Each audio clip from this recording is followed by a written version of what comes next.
Isa sa pinakasusi, key, para maibalik mo ang ex mo, ay hindi lang yung basta magpa-miss, mag-no contact. Dalhin siya dun sa point of realization mga utol. Dahil in my observation as a coach, maaaring na-achieve mo yung ex mo, maaaring nagkakabalikan kayo. Pero ito po ay kadalasan nag-fail. Bakit? Dahil nga po sa objective natin na maibalik ang ex mo dahil tayo nga po ay nasasaktan, tayo ay nahihirapan, tayo po ay nadidepress. Pag nangyari po yung pakikipagbalikan or even mag-usap kayo or even mag-reach out ng ex mo sa iyo mga utol, at this level or condition, natural tayo din po ay mag-fail. Kaya nga po napakaraming clients natin dito po sa Papong TV mga utol na successfully ang iba ay nagkakabalikan agad pero nag-fail din.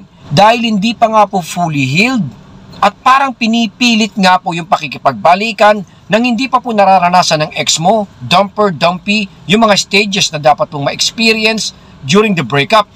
Kaya sa aking palagay kapapong, ay kailangan talagang mag-focus tayo dun sa self-heal.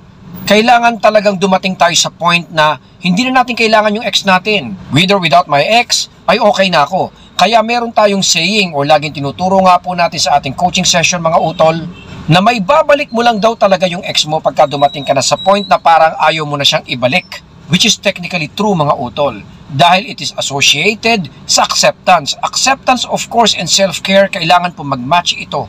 Kaya nga pinupush natin yung mga effective tool tulad nga po ng no contact mga utol. Dahil ito nga po ay may layunin na ma-detox muna. Kumbaga parang time out muna yung nangyayari sa inyong dalawa. Kasi alam naman po natin pag kayo po ay nasa breakup mga utol, sunod-sunod yung mga negatibong sitwasyon. So kumbaga dito dinadala ka muna niya sa malayo, dinidistance ka muna mga utol nang sa ganun mas lalo nating maintindihan. Kasi nga po hindi tayo pwedeng sumugod doon.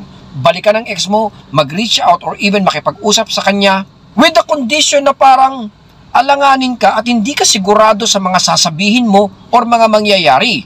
Dahil basically mga utol, sesemplang din, babagsak din tayo. Halimbawang maibalik mo ang ex mo mga utol, papaano natin maisusustain ito kung mahina ang mga paa at foundation nga po ng pakikipagbalikan. Kaya importante talaga na unahin po muna nating mag-heal, unahin po muna nating lumakas, unahin po muna nating i-accept at magkaroon nga po ng realization na matutunan kung saan tayo nagkamali, kung saan tayo nag-fail, mga bagay-bagay o sitwasyon na dapat nating ayusin or baguhin para mas maging matibay ang pakikipagrelasyon sa kanya. Ito po ay magsisignal sa ex mo and perhaps mararamdaman niya agad-agad. Kaya kung halimbawang kayo po ay nalilito at hindi alam kung ano ang gagawin, wag na po kayo mag-atubili at unahin po muna nating mag-improve.